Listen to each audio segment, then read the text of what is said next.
What's going on, stackers? Welcome back to the channel. Today I have some interesting info about Ripple and XRP. Let's get into it.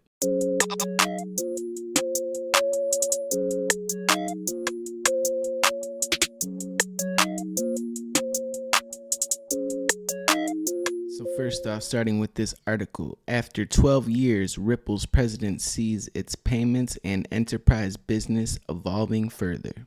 Although Ripple has been around since 2012, you hear that? 2012, one of the most secure ledgers out there. It and the XRP ledger are doubling down on its global payments journey.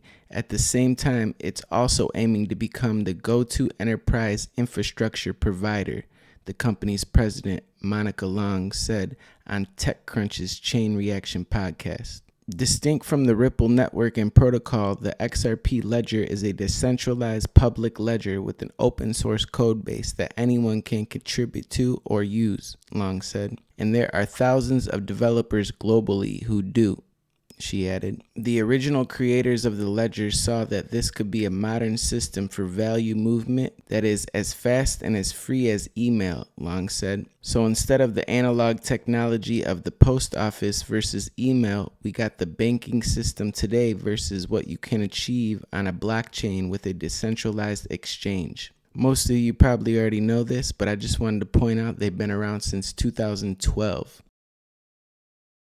Over 70% of global finance leaders say their confidence in the crypto and blockchain industry increased in 2023.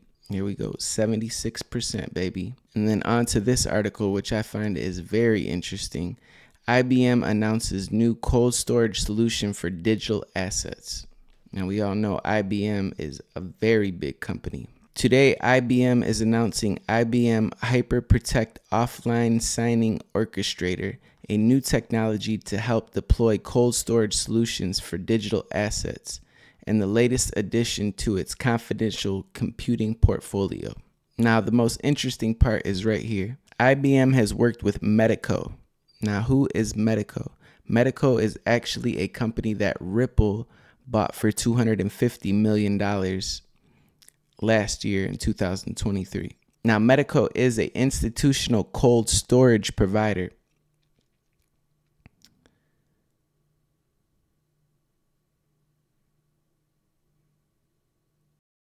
IBM has worked with Medico, an IBM business partner and digital asset custody provider, and Tier 1 banks to help ensure OSO addresses client requirements.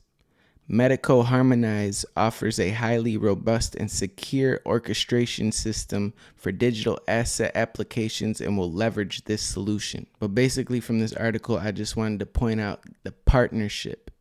Indirectly, Ripple partnering with IBM, and Ripple's acquisition of Medico is super bullish. They want to become like a one-stop shop. They can move your money across the borders, and they can also store your crypto with institutional grade custody.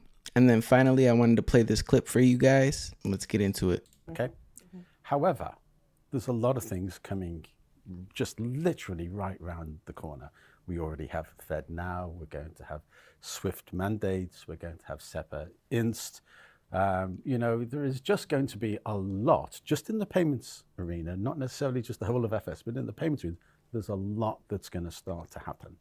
And the issue that we have there is actually when we have these dates, they always get tighter towards the end. Well, 2024 and 2025 is going to be the years we're going to have to do it. We already have 76 ISO20022 clearings out there.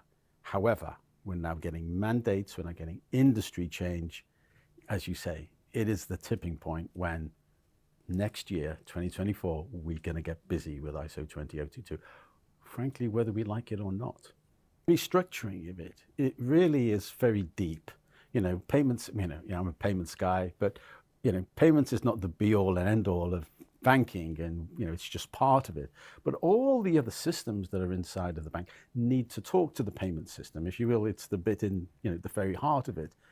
So those things need to change too.